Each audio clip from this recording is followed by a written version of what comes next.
welcome into this edition of Cronkite Sports Live. I'm Alex Gaul, and the guy sitting next to me is Tyler Manion. It's been a big week in ASU athletics, and we've been all over the country to cover it all. But Tyler, we'll start with Arizona State football. Yeah, Alex, we've been all over the country all season, and we've been starting with Arizona State football pretty much all season long here at CSL. But what hasn't happened all season is one of the anchors, being at an away game, and that was the case last weekend. That's right, Tyler. I was in Salt Lake City last Saturday for the top 20 showdown at Rice-Eccles Stadium. But the Sun Devil offense was as cold as I was on the sidelines, and I don't know about ASU football, but I'm still thawing out. Take a look. It was rainy, it was cold, and it was windy. But Saturday's conditions in Salt Lake City were the least of the Sun Devils' concerns as they fell to number 13 Utah at Rice-Eccles Stadium. The game was marked by both a struggling ASU offense and an opportunistic but undisciplined defense.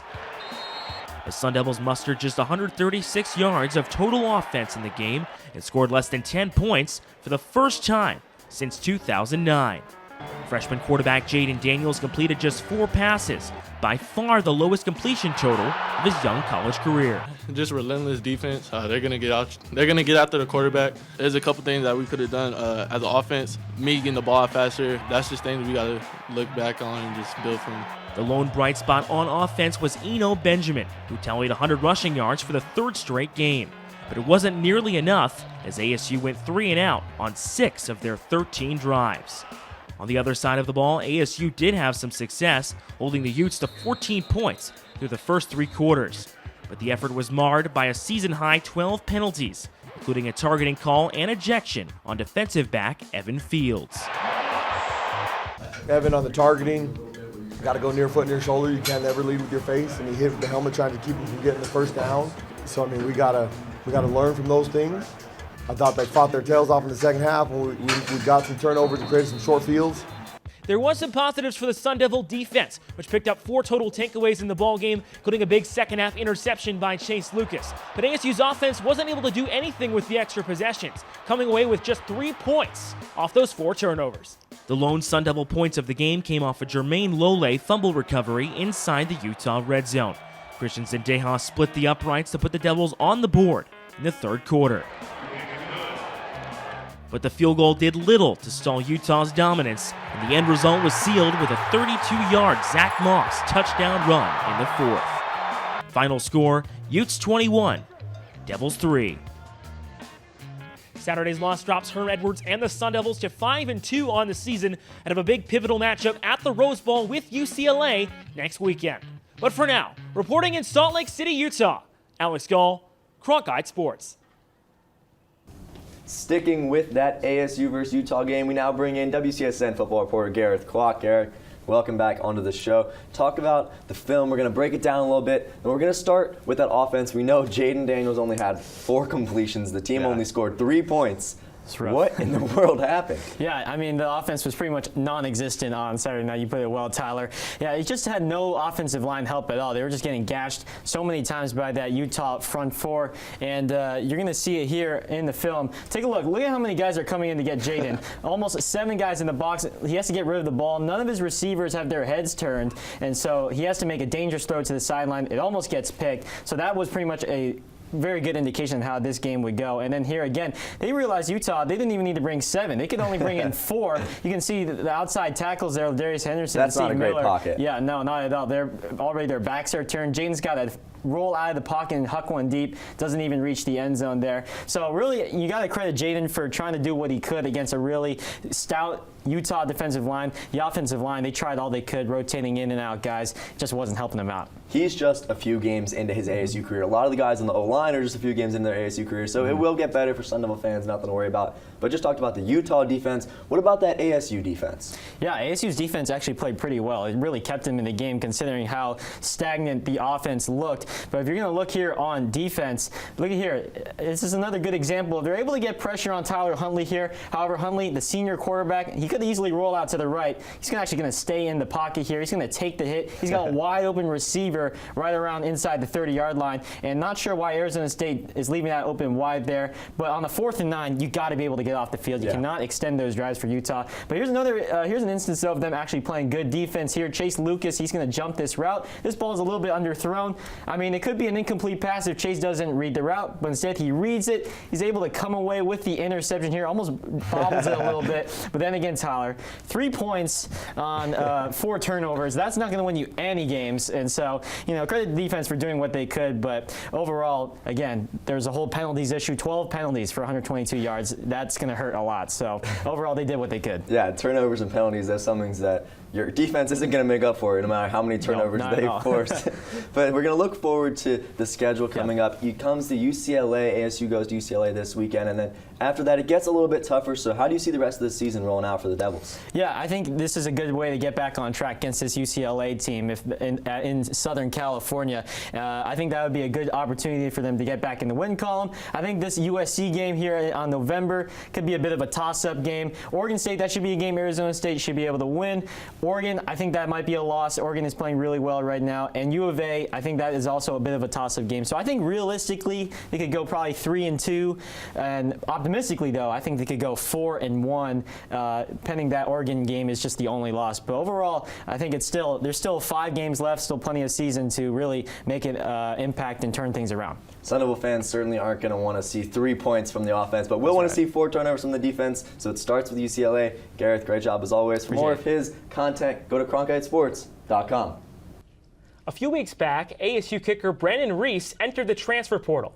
This time, it's Dylan Sterling Cole who announced his decision to leave. The backup quarterback stayed in Tempe longer than most people expected, after losing out to freshman Jaden Daniels in camp. DSC started a game back in 2016 and appeared in 3 others that season. But now, the Houston native will look to win the starting job somewhere else. ASU women's hockey is on fire. They've piled on the goals early on and have a plus 34 goal differential through their first 9 games. They are already just a single win shy of their 2018 win total. But what's changed from last season? Our own Jason Sussman was at Oceanside Ice Arena to find out. Last season, the Arizona State women's hockey team finished with a record of 10-12-1. 1 year later, and only 9 games into this year's season, the roster currently sits with a record of 8-1, only 2 games away from last year's win count. The process to this drastic improvement did not just happen overnight, but senior defensive player Molly Potter broke down how this change occurred naturally. Just the energy's better coming into it. Everybody was really excited to work. Everybody was really excited to be here. In the years past, we were all we had a couple new people coming in, but not so much, so we had a lot of returners, and we were all kind of like, yeah, here we go again. But it was just like the same energy every year, and so this year with almost all new people, it was like such a shift in positivity. We were all super positive, excited, ready to go. This roster greatly differs from last year's with the addition of 9 freshmen. A new mentality was created with these fresh faces, but it extended outside of the rookies. Second-year forward Abby Steinman realized the chemistry quickly changed how the team performs on the ice. Everyone's just playing such a different level of hockey now that I feel like everyone has each other, trusts each other on the ice, and we're starting to get the idea of where everyone is. So it's more of we're playing together, and everyone's really stepping up now. The fresh mentality in the locker room equated to a fresh start for this team. With several new players joining, sophomore forward Kat Jones wasn't worried about the team's success going into the year. In fact, she was confident they would play at the high level they currently are. I had a really good feeling about it from the beginning because everybody seemed so determined and dedicated and in it this year. So that was a game changer, and I knew it from the beginning. With this new chemistry, the team has seen its greatest start in franchise history. Resting at 8 wins in 9 games, the team continues to look forward and not get caught up on their wins against tough competition, like Colorado State, but to learn and grow from their 1 loss to McKendree University and focus on what is coming down the road. We took a loss against McKendree, and I think that kind of woke people up. We're not invincible, we can be beat. So I think going forward, if we know what we have to do, and I think that's really going to help. I'm excited for Michigan, the harder teams and everything, and getting to see what those the really, really good teams in the country, what we can do against them. So just see us keep growing as a team, as people, and then together. For Cronkite Sports, I'm Jason Sussman. Moving to the mat now, the Sun Devil gymnastics schedule has been released, and it is tough.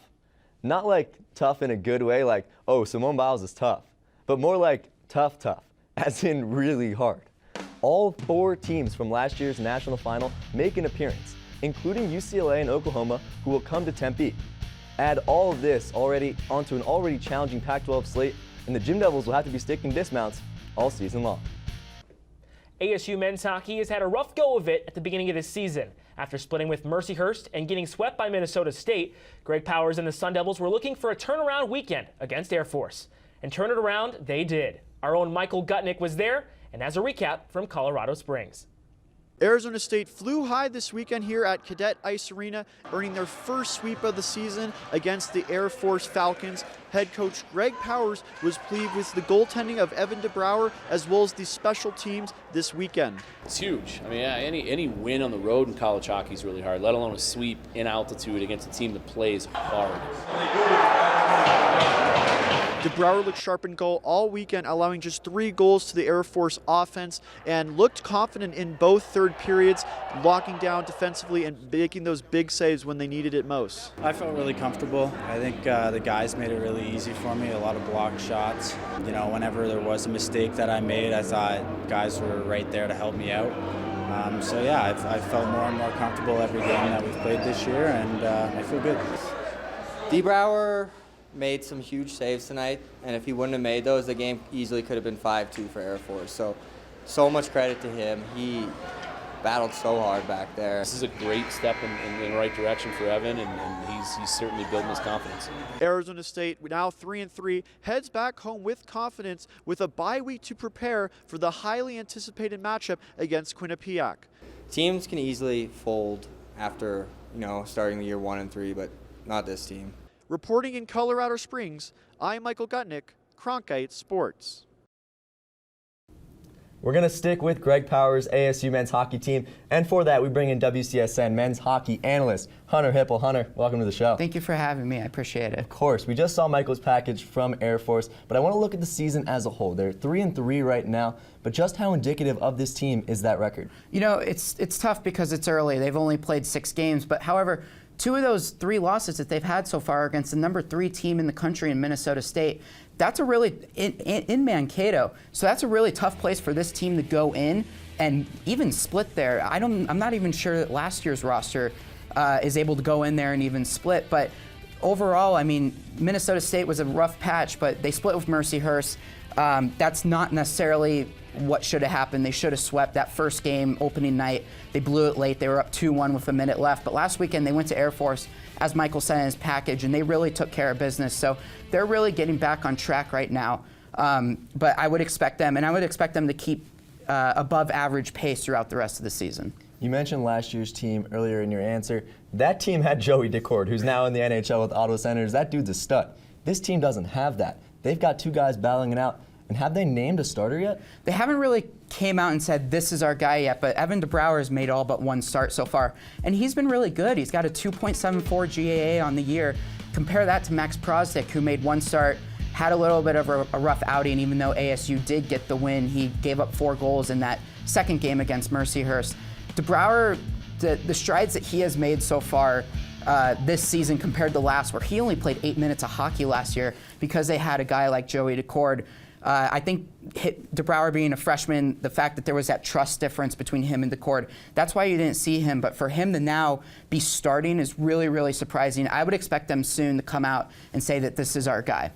They're going to say that this is their guy, but Hunter, you're my guy for hockey content all season long. And for more of Hunter's content, go to cronkitesports.com.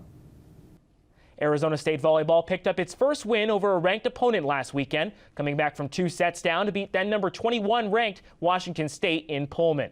Through 4 weekends of conference play, the Sun Devils are hanging in for the race for the NCAA tournament. They're currently sit at 3-5 in the conference and 8th place in the Pac-12. A conference that has sent at least 8 teams to the big dance for 3 years running.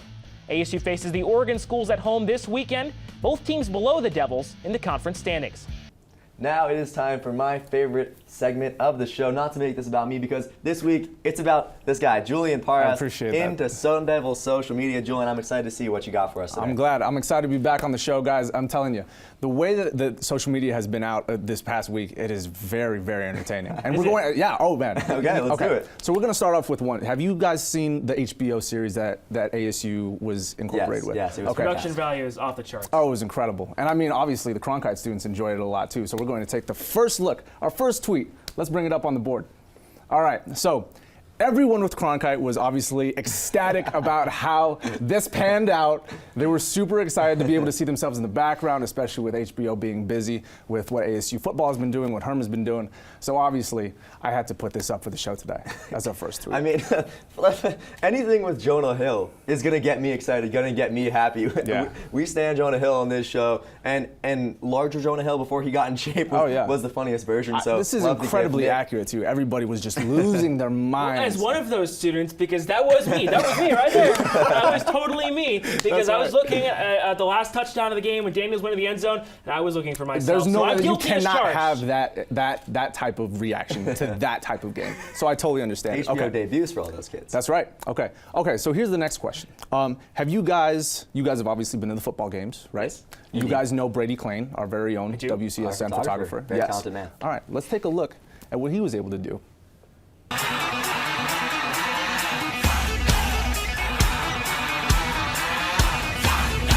But yeah, guys, I just don't know what else to say about this. This is very impressive. Well, there's one thing to say. This kind of content right here, you love to see it. Because Brady Clain was in the right place, right time, he just did this fantastic. And editing the music on top is a huge plus. All right, we're gonna boost his ego. Brady and I are friends, so I have a right to do this. I'm taking down a peg here, Brady. I know you were in your bed when you shot this. You live at University House. You can see the stadium. Okay, I had to expose you real quick. Obviously, it's well done, but we got to bring your ego down. That went nuts on Twitter. Right place, right time. That's my thoughts on it. Yes, sir. All right. So for the final tweet, we leave the best for last. And for our last tweet, we actually have our own Reed Harmon in this video. What's going on? You're going to see him kind of struggling to skate a little bit. So we'll let you have the reaction, but we'll take a look now.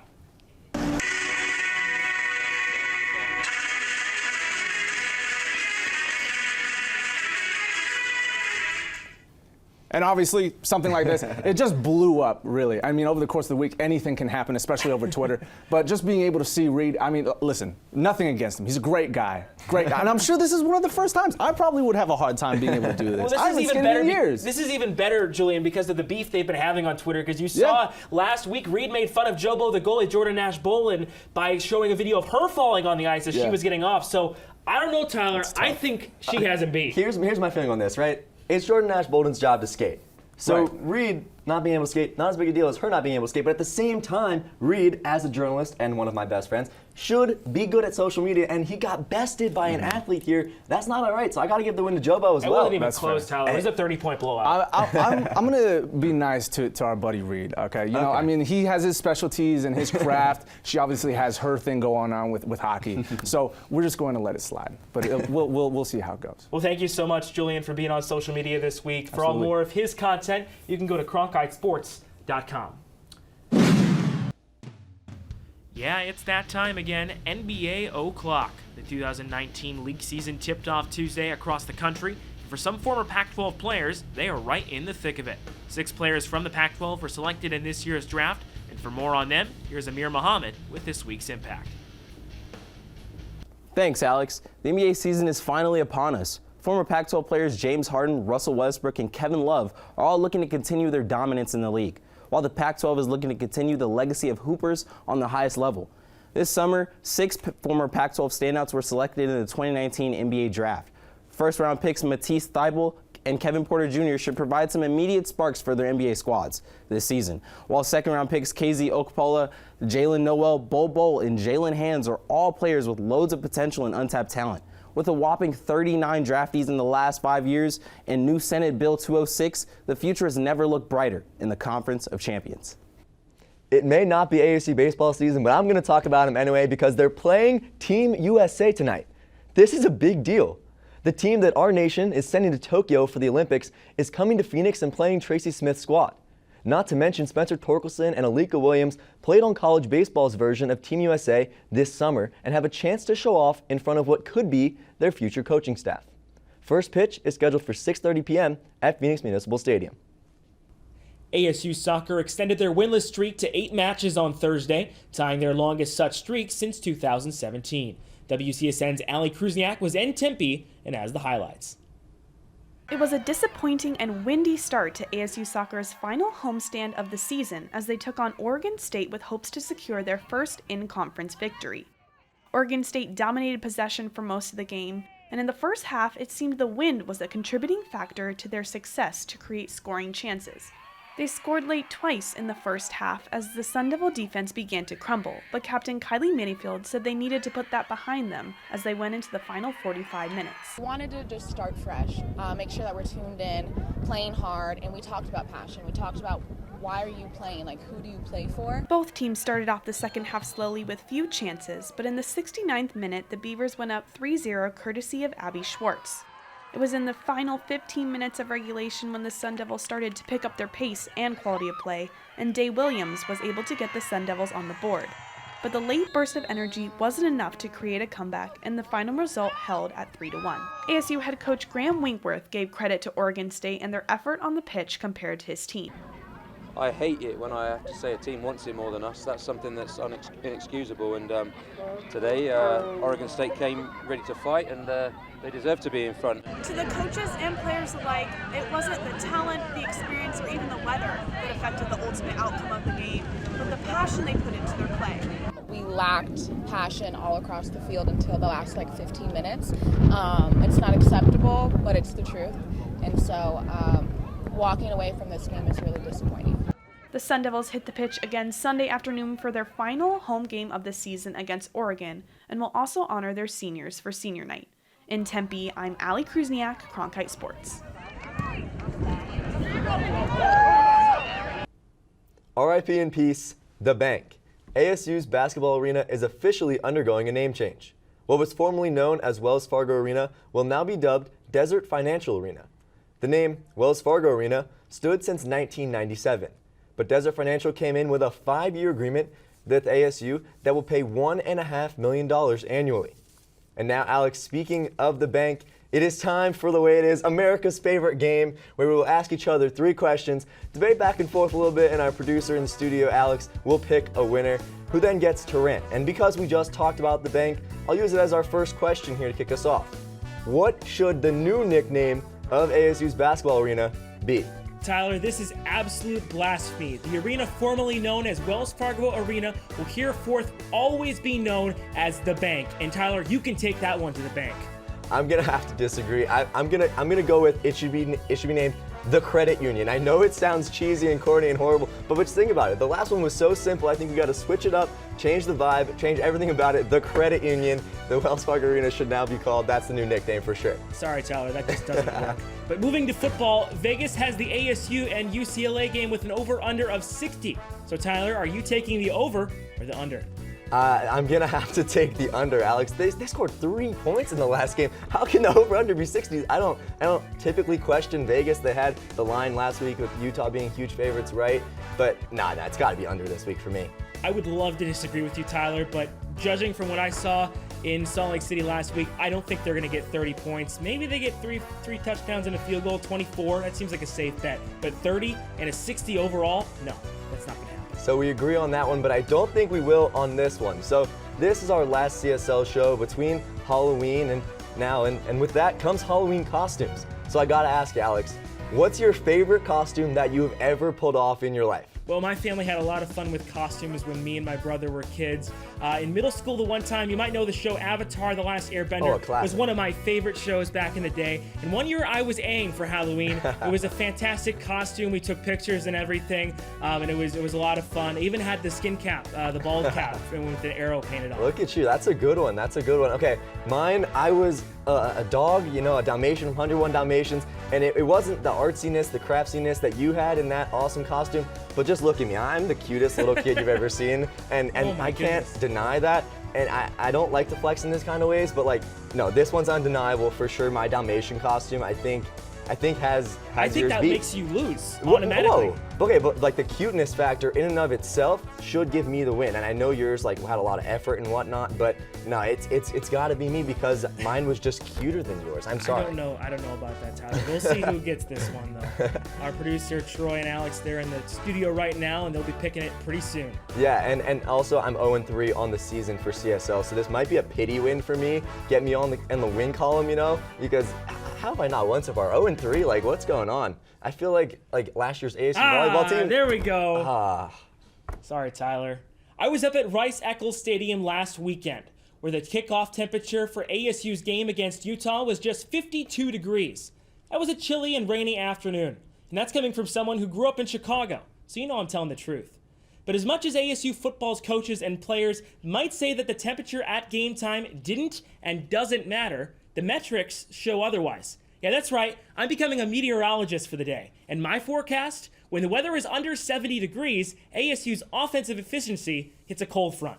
This season, ASU was averaging just over 25 points a game when they play in conditions 70 degrees and above. Below 70, however, well, that's a different story. ASU scoring just 13.5 points per game in those games this season. That's a 12-point difference. And yes, I know what you're thinking. Alex, that's a super small sample size. And you're right, that's just what I thought. So I ran the numbers on last season as well. And guess what? The point difference is almost identical, at around 11 points more in games 70 degrees and above. And that includes multiple away games where the temperature was warm, so that's just not a home and away trend. ASU football struggles to score points in cooler weather. And will that trend continue late in the later part of this season? We'll just have to find out. And that's the way it is. Alex, the meteorologist. I'm going to stick with my job here as an anchor, and we're going to go into top plays. Number 3, we're going to go to ASU hockey. Logan Genuine, the stud, star freshman, super highly touted coming into this team, and he gets his first ASU goal this past weekend against Air Force. What a goal. We'll move to ASU football. There wasn't many highlights in this one, but Frank Darby likes his tea sweet. Well, Tyler, he also likes his toes tapped on the sideline. 12 yards and a first down with one of 4 completions on the day for ASU total, but that was definitely the best one. 1 of 4 completions on the day. And for our next play, Alex, as you can see that this was indeed ruled a catch, this next highlight is going to be indeed ruled a victory.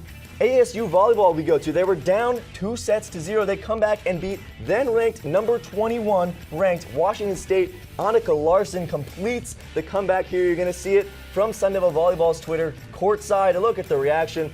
They're going crazy. It was a good day for ASU volleyball in Washington as they knock off number 21 ranked Washington State.